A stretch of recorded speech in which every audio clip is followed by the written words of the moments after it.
Guys, ഇന്ന് നമ്മൾ പുതിയൊരു വീഡിയോ ആയിട്ടാണ് വന്നേക്കുന്നത്. നമ്മളിന്ന് കാണിക്കാൻ പോകുന്നത് സ്ലറി. ഇതാണ് ഗൈസ് സ്ലറി. ഇത് നമ്മൾ ഒരു ക്യാൻ കഴുകിക്കൊണ്ടിരിക്കുന്നു. അത് നമുക്ക് ഗവൺമെൻറ് പഞ്ചായത്ത് വഴി കിട്ടിയതാണ് ഗൈസ്. അത് നമ്മൾ കൂമ്പാരമായിട്ട് ഇങ്ങനെ കെട്ടിപ്പൊക്കിയിരിക്കുന്നു. ഇതോ നമ്മുടെ ഷെഡിനകത്ത്. അത് നമ്മൾ ഉള്ളിത്തൊരി സാധനങ്ങൾ വേസ്റ്റ്, നമ്മുടെ കിച്ചൺ വേസ്റ്റ് ആണ് ഗൈസ്. ഇത് നമ്മൾ കാണുന്നത് ഡ്രൈ ആയിട്ടുള്ള കിച്ചൺ വേസ്റ്റ് നമ്മൾ ഈ മറ്റേ കൂമ്പാരത്തിനകത്ത് അല്ല ഈ ക്യാനിനകത്ത് ഇടുമ്പം അതിൻ്റെ മണ്ടയിലോട്ട് ആണ്ട് ഒരു പൊടി വിതറണം. അങ്ങനെ അകരിപ്പൊടി വിതറിയിട്ട് അത് നിറയാറാകുമ്പോൾ അടുത്ത് ഇടണം. എന്നിട്ട് 3 നിറയുമ്പോൾ താഴത്തെ ഇടണം. അതൊരു പ്രോസസ്സാണ് ഗൈസ്. അപ്പോൾ ആ പ്രോസസ്സ് കഴിഞ്ഞാൽ നമുക്ക് കിട്ടുന്ന സാധനമാണ് ഗൈസ്.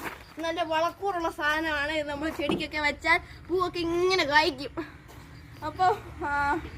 അപ്പോൾ ഇത്ര